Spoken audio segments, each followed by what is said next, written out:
Ok, bonjour à tous et à toutes. Je suis heureux de vous retrouver dans cette vidéo, une interview particulière, puisque je suis en compagnie de Nicolas Rimbaud. Nicolas Rimbaud, qui est une personne au grand cœur et à la grande taille aussi, ça on ne peut pas lui enlever, et qui a cette véritable particularité d'avoir baigné dans auprès des sportifs de haut niveau. Toi aussi, tu as été toi-même un sportif de haut niveau dans le Mhm. milieu du basketball. Et aujourd'hui, tu partages au plus grand nombre, aussi bien auprès des entrepreneurs que des dirigeants d'entreprise, le mindset d'entrepreneur, pas d'entrepreneur, mais le mindset de sportif de haut niveau et de voir en quoi il peut être associé et adapté pour les entrepreneurs, mais pas que pour les entrepreneurs, puisque avoir un mindset de sportif de haut niveau, et tu vas nous apporter des clés et des éclairages là-dessus, et finalement, indépendamment d'être un entrepreneur ou pas, ça peut être une posture, une attitude à avoir, quel que soit finalement euh, dans tous les domaines de sa vie, où qu'on soit dans notre vie, aussi bien personnelle que professionnelle. Donc, salut Nicolas, est-ce que tu peux te présenter et puis déjà commencer par te présenter en quelques mots? Ok.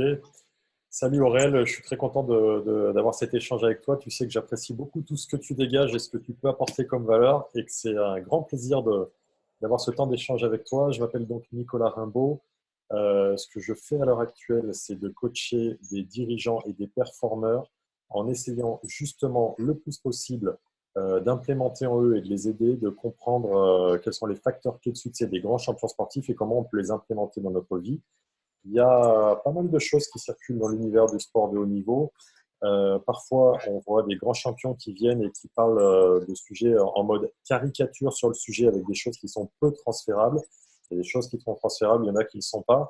Les éléments qui font qu'on peut transférer des choses, qu'on ne peut pas transférer des choses, c'est que par exemple, la carrière d'un sportif de haut niveau est très régie par une dimension économique qui est absolument différente de la plupart du champ économique des salariés et entrepreneurs.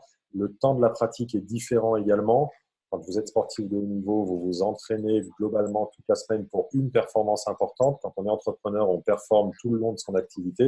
Et puis, il y a côté médiatisation aussi qui fait que c'est un petit peu différent. Sportif de haut niveau, quand il s'entraîne, quand il pratique en compétition, il est observé, il est scruté, il est commenté sur ce qu'il fait. Ce n'est pas nécessairement le cas des entrepreneurs ou des dirigeants ou des personnes qui réalisent. Donc, l'idée pour moi, c'est toujours d'essayer de mettre des bémols sur ça et de ne pas rentrer dans la caricature de voilà comment ça se passe dans le sport de niveau et voilà comment nécessairement ça va se passer dans le domaine entrepreneurial. Le parcours qui est le mien pour répondre à ta question jusqu'ici, j'ai travaillé à la Fédération française de basket pendant 10 ans. J'en ai été directeur technique national adjoint.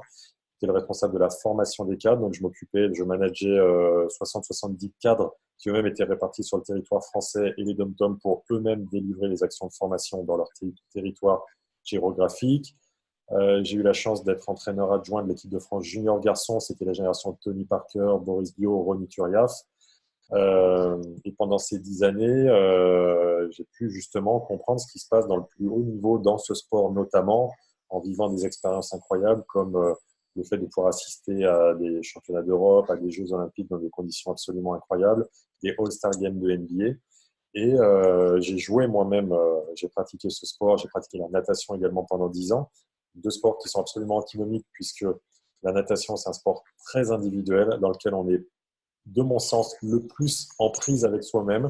Quand on est la tête dans l'eau pendant 2 heures et demie de séance d'entraînement, on a largement l'occasion de faire le tour de soi-même et de réfléchir dans nos pensées, dans nos émotions sur qui on est.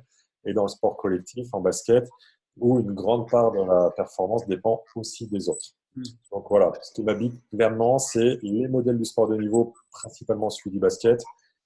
J'ai fait un doctorat en psychologie du sport sur les liens entre l'individuel et le collectif, en travaillant sur le spectre des équipes professionnelles de basket, avec l'idée d'essayer de voir comment justement on peut tisser des liens avec le monde de l'entreprise. Et ça, ce qui m'a aidé à le faire, c'est les exécutifs MBA d'HEC que j'ai fait pour essayer de comprendre pleinement ce qui se passe dans le monde de l'entreprise. Hmm. Ok, super. Et pour rentrer un peu plus dans le vif du sujet du mindset, donc merci là, d'avoir posé les fondations en fait, de se dire ok, l'objectif c'est pas de regarder comment fonctionne un sportif de haut niveau et de se dire il faut fonctionner comme ça. Il y a, je suppose, des clés particulières que l'on peut s'approprier, nous, en tant qu'entrepreneur de sa vie, si je résume un petit peu plus finalement ces différents profils de personnes qui sont soit avant, pendant ou après une transition de vie. Oui. Quelles seraient pour toi ces fameuses clés applicables à l'entrepreneur de sa vie? Ok. Déjà, c'est super que tu utilises l'expression entrepreneur de sa vie parce que peut-être que les gens qui verront cette vidéo sont soit entrepreneurs, soit sont salariés et réfléchissent à y aller, soit sont au démarrage et ne savent pas véritablement ce qu'il en est. Mais pour autant, l'ensemble de ces catégories-là, moi, je les mets dans la catégorie des performeurs qui doivent essayer de réaliser le plein potentiel qui est le leur. Et le performeur, pour moi, c'est certes le sportif de haut niveau, mais c'est aussi, pourquoi pas, l'artiste. C'est aussi l'artisan qui veut réaliser la plus belle performance à travers son talent. Et c'est le néo ou futur ou actuel entrepreneur qui veut réaliser pleinement un business, une activité, tout en s'épanouissant. Donc, c'est important de le rappeler. Et pour justement atteindre ce niveau de performance et d'excellence dans la performance, c'est tout simplement être un leader de sa vie. Être un leader, c'est décider de quel est notre cap, quelle est notre vision et où est-ce qu'on veut aller. Et du coup, pour répondre à ta question, pour moi, justement, une des clés transférables qu'on peut utiliser, ça commence avant tout par le fait d'avoir une vision. Avoir une vision, c'est le step numéro un. Pour moi, c'est vraiment la fondation. Pour reprendre l'exemple du sport de haut niveau, Tony Parker, que tout le monde connaît, on a retrouvé des vidéos de lui. Il avait l'âge de 9 ans. Il était en train de jouer sur le petit panier à côté de sa maison. Il était filmé et il avait un t-shirt, un jersey des San Antonio Spurs sur lui. Et en fait, quelqu'un lui a dit: alors Tony, quand tu seras grand, où est-ce que tu vas jouer? Moi, je serai champion NBA et je jouerai aux San Antonio Spurs. Alors, est-ce que c'était une prophétie autoréalisatrice? Il n'empêche qu'il avait la vision de qui il était à ce moment de sa vie et de où il souhaitait aller. Et je pense que les personnes qui nous écoutent auront grand avantage à se poser la question de quelle est leur vision. La vision, c'est aussi possiblement, moi c'est un modèle qui me parle, même s'il n'est pas sportif, Martin Luther King, qui se lève un matin et qui dit: I had a dream, et voilà où je voulais aller, comment je voulais fonctionner, avec qui je voulais organiser tout ça et me projeter. Et la question, la première, moi notamment dans les coachings ou les accompagnements que je fais, c'est de se déterminer premièrement sur ça, parce qu'on peut être un très bon sportif de haut niveau ou un bon ou très bon entrepreneur, mais on n'atteindra jamais notre plein potentiel, on ne sera jamais dans l'excellence si on n'est pas habité par une vision et par vraiment cette ambition ultime. Et l'ambition, pour moi, c'est un mot qui est magnifique. L'arrivisme ne l'est pas, parce que l'arrivisme, ça consiste à écraser les autres, parce que par contre, l'ambition, c'est faire de tout notre potentiel, tout ce qu'on peut en faire pour atteindre des objectifs élevés. Et pour moi, le socle, justement, c'est déjà avant tout d'avoir une vision. Ok, donc tu disais la première chose, c'est d'avoir une vision, quelque chose qui nous habite. Je suppose que tu auras peut-être d'autres clés. Juste si on s'arrête sur cette notion d'habiter, il y a un caractère du coup magique. Tu sais à quel point ça me tient à cœur en fait de donner et d'apporter de la magie en fait dans cette vie, puisque à mon sens, et pour moi dans l'exemple que tu viens de donner de Tony Parker, la vie est magique et la projection qu'il a pu faire à 9 ans, 8-9 ans devant son panier de basket, finalement en fait, il a créé sa réalité. Et je crois qu'on peut tous, on a ce potentiel, cet outil puissant qui est notre pensée pour créer de nouvelles réalités, des réalités qui, de prime abord, ne seraient pas forcément accessibles. Est-ce que c'est en cela, quand tu parles d'une vision qui nous habite, est-ce que ça viendrait aussi toucher ce regard-là un peu plus ésotérique, magique? Ouais, de plus en plus, j'en étais pas conscient il y a quelques années de ça, et de plus en plus, je finis par en être conscient pour plein de raisons. En fait, tu dis, à travers les pensées qu'on a, on peut créer la réalité qui est celle que l'on décidera. Il y a des gens en fait qui se créent des pathologies et des maladies à travers leurs pensées. Pour moi, c'est surtout, et c'est un des axes qui, pour le coup, moi, m'est très cher et que toi, tu traduis en magie, qui est vraiment le couplage des pensées et des émotions. En fait, dès lors qu'on décide de mettre en place des pensées qui vont être liées à la direction dans laquelle on veut aller et qu'on arrive à les coupler puissamment avec des émotions qui vont être des émotions de façon très simple, des émotions de joie, d'enthousiasme, couplées à de la certitude, à ce moment-là, on pourra créer cette future réalité et en faire de la magie. Tu vois, je sais que c'est une notion qu'on partage toi et moi. Moi, je l'utilise et je la verbalise avec ces mots et je la ressens et je la construis comme ça. C'est certainement plus intuitif dans ta partie à toi, mais on se retrouve sur la finalité. Et pour moi, c'est vraiment le couplage de nos pensées et de nos émotions. Et du coup, pour les personnes qui regardent cette vidéo, c'est mettre beaucoup d'attention sur quelles sont mes pensées, quelles sont mes émotions, en acceptant l'idée qu'on peut absolument les piloter, nos pensées et nos émotions, pour en construire un futur désirable et désiré. Sur la question des émotions qui est fondamentale, il y a trop de personnes, et moi, même si j'y suis encore, j'y travaille beaucoup, même encore par moments ça m'arrive, qui se font piloter et driver par leurs émotions. Et j'aime bien utiliser l'image du cavalier avec le cheval.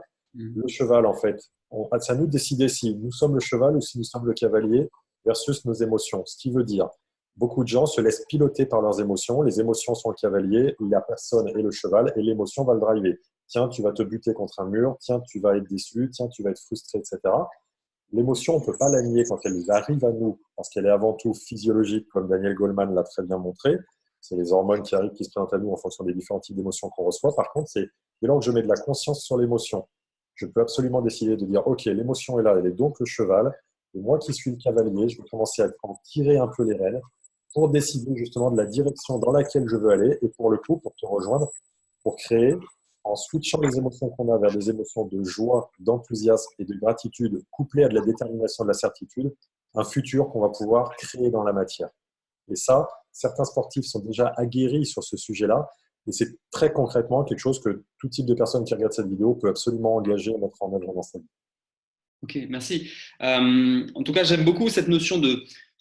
Parce que très souvent, et je pense, la clé réside en fait dans cet entraînement. Si on doit reprendre l'analogie du sportif de haut niveau, c'est que c'est quotidiennement qu'on est pris par et assailli par nos émotions.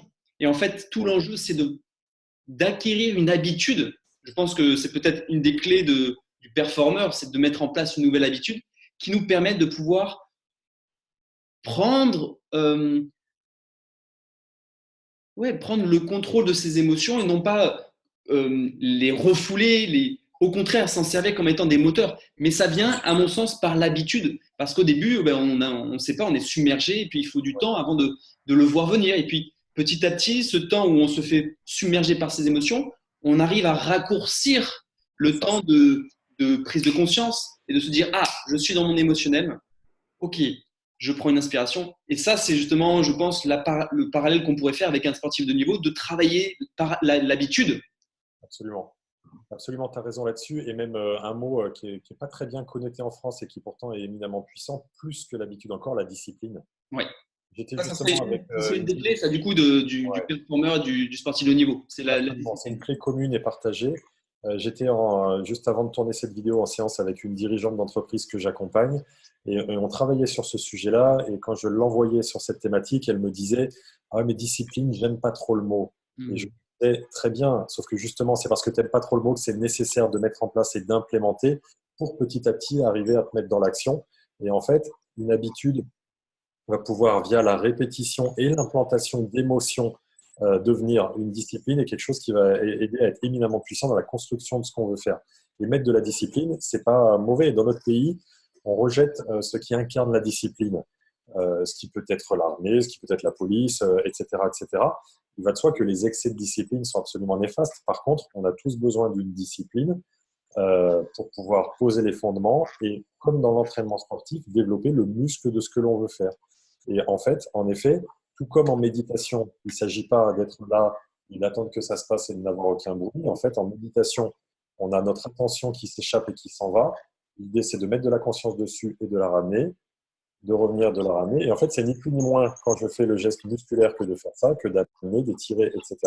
Et en fait, en l'occurrence, ce qui est intéressant, c'est de développer notre muscle qui consiste à mettre de la conscience sur nos pensées et sur nos émotions pour atteindre nos objectifs, qui peuvent être une médaille olympique pour les sportifs, qui peuvent être le développement d'une idée très créatrice, d'un business, d'une activité pour les performeurs. Ok. Donc du coup, ça serait pour moi, je le note comme une autre clé en fait, qui nous permettrait de pouvoir devenir leader de sa vie. Tu as parlé de la vision, là on vient de parler de la discipline, discipline qu'on pourrait résumer par une répétition à une implémentation par rapport à un objectif qu'on s'est fixé et d'y aller par petits pas. Est-ce que tu aurais une autre clé pour toi qu'on pourrait faire le parallèle avec justement un sportif de haut niveau? Oui, moi, il y a un modèle que je développe et que j'ai développé dans un article qui est le modèle des 3 A, Mhm. parce que ça peut nous aider de façon mnémotechnique à s'en souvenir et que j'ai vraiment observé comme étant très présent auprès des plus grands performeurs dans l'univers du sport de haut niveau sur la planète. Le premier A étant le A qui consiste à s'autoriser. Donc, ce qui est intéressant, c'est que ça peut répondre à des besoins, que ce soit des actuels entrepreneurs pour essayer d'aller plus haut et plus loin, ou de personnes qui n'ont pas encore franchi le pas et qui ne savent pas trop comment y aller. L'étape première, ok, j'ai une vision, mais ensuite, c'est essentiel que je m'autorise, que je m'accorde le sentiment de valeur à pouvoir tenter cette expérience, à pouvoir développer, à pouvoir, ça peut être mille choses, lancer telle offre, développer telle tarification, proposer ce sujet sur lequel je ne suis pas sûr. S'autoriser, c'est l'étape première, parce que tu vas voir que les deux autres A euh, ramènent à d'autres types de sujets qu'on voit encore plus chez les sportifs de haut niveau, mais qui rentrent dans la caricature justement du sportif de haut niveau, caricature que je combats, comme je le disais tout à l'heure. D'abord, on s'autorise à se dire, pour un sportif, je peux peut-être évoluer en NBA, je peux aller tutoyer ces sommets-là, je peux aller vivre des événements incroyables. Une fois qu'on s'est autorisé, l'étape numéro 2, que les sportifs de haut niveau implémentent et que nous, dans l'entrepreneuriat, on oublie trop souvent, là, les clients que j'accompagne l'oublient, donc j'essaie de leur refixer l'idée. Le deuxième A, donc, c'est accepter le prix à payer. Hmm.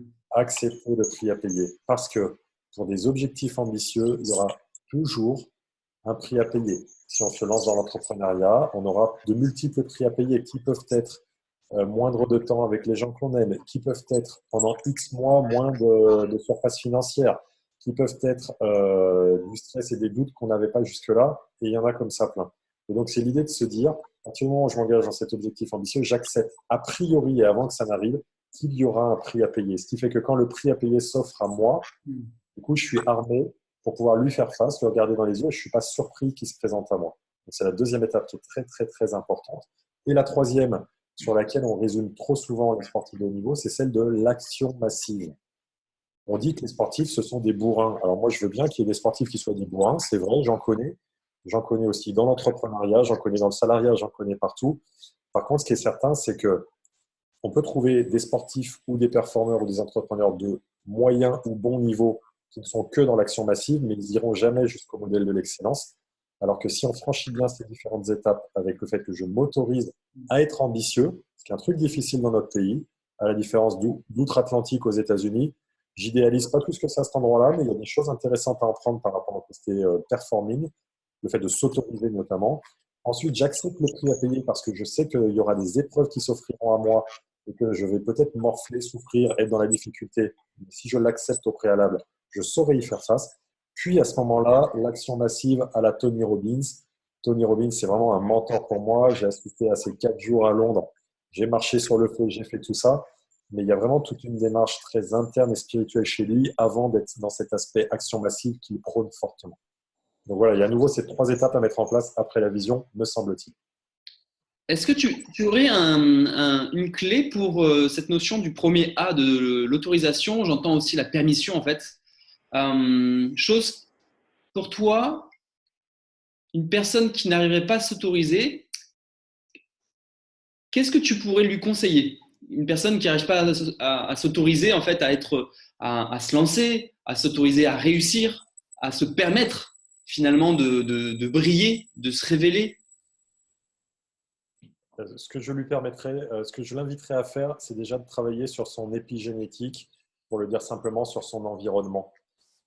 Souvent, ce qui fait qu'on ne s'autorise pas, c'est notre environnement. Je sais qu'on dit assez trivialement, mais il y a quand même du vrai là-dedans, qu'on est la moyenne des 5 personnes qu'on fréquente le plus. Si je suis entrepreneur et que j'ai ma compagne ou mon compagnon, mes enfants, mes parents, mes beaux-parents, qui pensent que c'est déjà bien ce que tu fais, donc il ne faut peut-être pas voir trop haut, il faut y aller mollo ou autre, ça va être difficile. Donc, je ne dis pas qu'il faut se séparer des gens avec qui on vit, tel n'est pas le sujet. Par contre, ça peut être d'interagir avec des gens comme toi, avec des gens dont on peut, qui peuvent nous stimuler, dont on peut regarder les vidéos sur YouTube, les podcasts, etc., et qui vont nous aider justement à essayer de s'autoriser, à essayer de voir grand. Moi, dans ma pratique actuelle et dans ce que je fais, je sais gré à quelques coachs qui m'ont accompagné de m'avoir autorisé à voir grand. Ça peut sembler être de pas grand-chose, mais en fait, c'est une première étape qui m'a beaucoup aidé. Donc, ça peut être ça, et ça peut être aussi d'être toujours vigilant quand on a justement, parce que pour moi, il n'y a pas de secret, on revient toujours à l'essentiel, des pensées qui nous ramèneraient à nous dire à nous-mêmes des choses comme faut pas rêver trop haut, comme garde les pieds sur terre, comme mais tu te prends pour qui? Et du coup, quand je mets de la conscience sur ces pensées-là, qui sont des pensées anti-autorisation, tout de suite me permettre de me dire que est-ce que dans les circonstances actuelles sur ce projet précis-là, il n'y a pas sur la planète au moins une personne qui a bien réussi à faire ce que je veux faire? La réponse est toujours oui. Et du coup, ça va m'aider à me sortir de ces pensées qui sont des pensées anti-autorisation pour aller vers des pensées méga-autorisation. Ok. Et peut-être aussi de se rappeler qu'on est là pour jouer dans la vie. Et je pense que c'est une manière aussi de s'autoriser, de se permettre, c'est de s'enlever cette lourdeur, de se dire il faut réussir, il faut se dire attends, mais on n'est pas venu ici pour jouer en fait.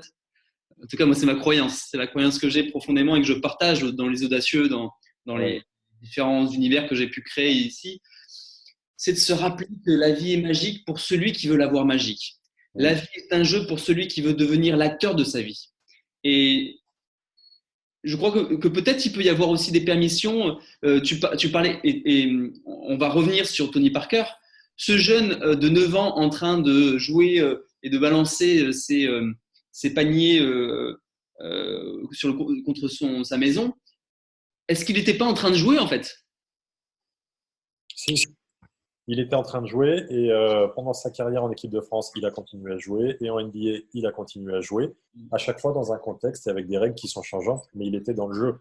Il y a un outil de préparation mentale qui est tout simple et qui colle exactement à ce que tu dis, qui est euh, ne pas confondre le jeu avec l'enjeu. Être dans le jeu et pas dans l'enjeu. Et en fait, c'est typiquement, si tu prends la scène, imaginons que toi et moi, on est tous les deux deux footballeurs qui sommes en équipe de France. Il se trouve juste que moi, je suis le. Alors attends, je la refais, c'est pas ça. On est deux footballeurs qui évoluent tous les deux dans une équipe de Ligue 2, en deuxième division. Okay. Toi, tu es un ancien joueur de l'équipe de France, mais tu es venu faire ta dernière saison là, c'était ton club formateur, en mode sympa reconnaissance. Moi, je suis un jeune, c'est la première, j'ai 19 ans, c'est la première fois de ma vie que je joue en Ligue 2, c'est très impressionnant pour moi. Et en fait, par la magie de la Coupe de France, il se trouve que toi et moi, on arrive en finale de la Coupe de France. L'histoire va se passer au Stade de France. Et en fait, on arrive au Stade de France. Donc, toi, 200 sélections, etc. C'est tout juste si tu n'as pas le double des clés des vestiaires. Tu fais des checks au gardien, etc. Tu arrives là, OK, un match de plus, très bien. Et moi, je vais être là, oh, mon Dieu, 80 000 places. Oh, le vestiaire, c'est grand. Oh, il y aura la télé. Oh, il y aura ceci, il y aura cela. Et en fait, le meilleur conseil que tu pourrais me donner en telle situation, c'est Nico, mets-toi en focus sur le jeu. Ce que tu as à faire, ce sont tes dribbles, tes démarquages, tes tirs, tes ceci, tes cela, ce qui par répercussion t'amènera à l'enjeu. Et tant que tu restes en mode l'enjeu, la finalité, le gain du match, les caméras, le ceci, le cela, c'est carrément sûr de passer à côté de l'essentiel et pour le coup de contre-performer. Et privilégier le jeu à l'enjeu, c'est un truc que j'utilisais beaucoup en prépa mentale dans le sport de haut niveau et qui reste absolument d'actualité avec tous les performeurs que tu peux accompagner. Et du coup, ça amène beaucoup de légèreté et surtout, ça ramène à ce qu'on sait faire. Parce que c'est facile de jouer. On l'a tous en nous et on sait le faire et mobiliser les compétences qui sont les nôtres. Et donc, du coup, je te rejoins sur le fait d'avoir un environnement propice à jouer, en fait. Et effectivement, plus je serai dans un environnement avec des personnes qui, qui, qui m'invitent à jouer et qui me soutiennent dans cette notion de jouer, effectivement, plus facile je pourrais m'autoriser et me permettre effectivement d'avancer. Ok, donc là, du coup, il y a la vision, la discipline, les 3 A. Est-ce que tu as une dernière chose encore que tu pourrais partager? Ouais, la dernière, ça serait privilégier l'intention à la volonté. L'intention à la volonté. La volonté, c'est de l'ordre du mental. Et c'est quand on commence des phrases par il faut que, il faut. Donc en sport, il faut que je gagne ou il faut pas que je perde. C'est encore pire. Hein. Parce que quand je dis il faut pas que je perde, je pense défaite. Et c'est très mental et c'est très forcé, engagé. Pour le coup, c'est pas du jeu. L'intention, pour moi, c'est juste, si tu veux, l'échelon en dessous de la vision d'un point de vue d'où je veux aller. Euh, à travers, je mets de la clarté sur le territoire que je veux aller explorer et j'y ajoute dans mes pensées et dans mes émotions la certitude que c'est déjà fait, donc je lâche prise sur l'issue puisque c'est déjà fait. Et donc en fait, c'est hyper important d'avoir une intention Moi, avant de faire une conférence, je me fixe toujours une intention. L'intention, c'est souvent d'être connecté aux gens, de les toucher de cœur à cœur, de partager quelque chose. Avant un rendez-vous important, je me file une intention très importante qui va être justement ce que je vise, y mettre de la clarté et lâcher prise parce que ça va bien se passer et c'est déjà fait. Et la volonté, c'est tout le contraire. Et en fait, ce qui fait la différence entre les sportifs moyens et ceux du plus haut niveau, c'est ceux qui sont dans la volonté, ceux qui sont dans l'intention. Et chez les performeurs, c'est la même chose.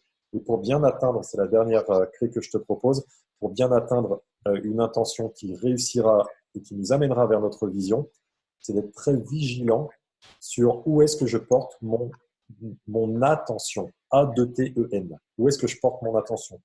Et à nouveau, si je porte mon attention sur les risques, sur les difficultés, sur les dangers, alors là, pour le coup, en termes de magie, et tu le sais, je vais provoquer l'occurrence de ces difficultés. Alors que si je suis pour le coup focus vers la clarté de l'intention à laquelle je suis, je vais pouvoir y aller. Super, merci. Merci beaucoup Nicolas en tout cas pour ces clés. Je vais les résumer avec toi pour synthétiser finalement cet échange où, encore une fois, l'intention de notre échange, l'intention de cette interview en fait était de mon côté, et du coup c'est comme ça je partage la magie auprès des personnes pour voir aussi comment ça fonctionne en vrai, parce que nous on est en train d'opérer cette magie. L'intention elle partait d'un constat simple. On a eu l'occasion de partager du temps ensemble. Il y a un véritable respect et admiration, en tout cas que moi j'ai pour toi. Réciproque. Réciproque. Et du coup, l'idée c'était de se dire, ok, comment on peut amener finalement notre sensibilité et notre énergie qui est différente. On a un parcours différent, on a finalement un chemin qui est différent, mais qui regarde dans la même direction. Et c'est vraiment l'intention de se dire, ok, comment on peut leur apporter aux gens qui vont regarder cette vidéo une richesse au-delà de mon fonctionnement, du ton fonctionnement, voire une réunification finalement de visions qui sont communes. Et pour cela, ce que tu nous partages, c'est que devenir un performeur, donc ça c'est on va dire un langage qui peut être du registre du sportif de haut niveau, il y a des clés qui sont applicables pour un entrepreneur de sa vie, donc pas que d'un axe professionnel, finalement c'est d'être entrepreneur de sa vie. Eh bien c'est avant tout d'avoir une vision, de projeter quelque chose en fait, de projeter une image de soi afin de pouvoir avoir comme une aspiration, comme si on projetait son soi-même plus loin, et donc du coup il y avait par magnétisme, on avait plus de chances de s'y rapprocher. Ensuite, pour faire ce chemin-là, adopter une posture de discipline. Et quand on parle de discipline, il y a cette notion non plus de quelque chose de rigide, de figé, mais au contraire quelque chose de beau. Le disciple finalement, c'est mettre au service le disciple à l'intérieur de soi, au service du maître de sa vie finalement. Le maître, c'est celui qui possède la vision, et le disciple, c'est celui qui va passer à l'action. Et donc, je vois vraiment la discipline comme étant une répétition, quelque chose de plus incarné quotidiennement, mais au service du maître de sa vie, c'est-à-dire cette vision qu'on a projetée. Ensuite, tu nous as parlé des 3 A qui, première chose, de s'autoriser. Avant d'entreprendre ce chemin qui peut être audacieux, il va falloir s'autoriser. Et cette autorisation va nous permettre de pouvoir libérer beaucoup d'énergie. Parce que de ne pas s'autoriser, c'est contenir de l'énergie on a une énergie infinie. Et cette énergie, si on ne se l'autorise pas, elle sera toujours bloquée et on sera toujours à des faibles pourcentages de ce qu'on peut apporter. D'accepter le prix à payer. Le prix à payer de ce que tu nous partageais, c'était vraiment cette notion de « et oui, la vie, elle est assez juste. Elle va nous amener les épreuves pour valider finalement cette audace qu'on souhaite, diffuser, et elle va venir nous challenger tout simplement pour révéler notre audace. S'il y a pas parce que on n'en a pas parlé, mais j'aime beaucoup. Et courageux celui qui fait face à des épreuves et à des peurs. Et en fait, la vie nous amène à être courageux, audacieux, en nous apportant finalement des épreuves. Sans cela, il n'y aurait pas d'enjeu, ça serait chiant en fait. Oui, carrément. Et la dernière chose, l'action massive, le fait de passer à l'action. Tout ça relié avec ces choses à quoi? À l'intention. Le fait de se dire, je passe à l'action, mais relié à des intentions. Si ce n'est pas relié à des intentions, je suis un bourrin. Tu nous parlais des bourrins, justement, ou Tout à le fait. fait de passer à l'action inutilement. Et souvent, ça peut nous amener à nous, nous confronter à des murs. Tant qu'on n'est pas relié à une intention, finalement, on peut se confronter à des difficultés, des épreuves à répétition, tout simplement parce qu'on ne s'est pas pris un pas de côté de dire, OK, c'est quoi l'intention? Où est-ce que je vais? Et Oui, parce que ouais. la vie nous amène ses épreuves. Et tant qu'on n'a pas réagi en mode intention, elle nous les ramènera et on continuera et on continuera. Mm. Et de garder du coup une attention à tout cela. Attention sur ce que la vie nous offre, de l'accueillir comme étant à chaque fois des cadeaux, aussi difficiles soient-ils, de toujours les accueillir en cadeaux parce que ce ne sont que des prétextes, si on rentre dans le jeu de la vie, ce ne sont que des prétextes pour pouvoir se révéler et révéler notre plus grande puissance dans ce monde. Absolument. Ok, c'est Cher, un cher, résumé qui… Ouais. bravo. Merci beaucoup, Nicolas. Gratitude à toi. Merci. Je te célèbre bien grandement, en tout cas, pour cette grande personne que tu es au grand cœur. Et du coup, où est-ce qu'on peut te retrouver? Je mettrai un lien justement pour ton site. Tu as une chaîne, tu as des choses, des ressources qu'on peut retrouver? Oui, on peut me retrouver alors sur ma page Facebook. Je suis très actif sur ma page Facebook et LinkedIn. Sur ces deux supports-là, mon site internet nicolarimbaud.com est en train de se finaliser. Mon nouveau site internet va bientôt sortir. J'organise un événement les 24 et 25 mai prochains qui me permettra sur la scène d'intervenir et de partager des messages inspirants avec des grandes championnes et des grands champions sportifs, justement pendant 2 journées, les 24 et 25 mai, pour voir comment on peut implémenter ça dans notre vie. Mes supports sont ceux-là. Et puis, n'hésitez pas à vous rapprocher d'Aurélien, dont je suis proche également, si besoin était. Merci beaucoup, Nicolas. Je te souhaite une belle journée, soirée, et puis je te dis à très bientôt pour de nouveaux échanges tout aussi ou tout, je veux dire, plus inspirants les uns que les autres. Et je te dis à très bientôt. À très bientôt. Salut Aurélien. Ciao, ciao.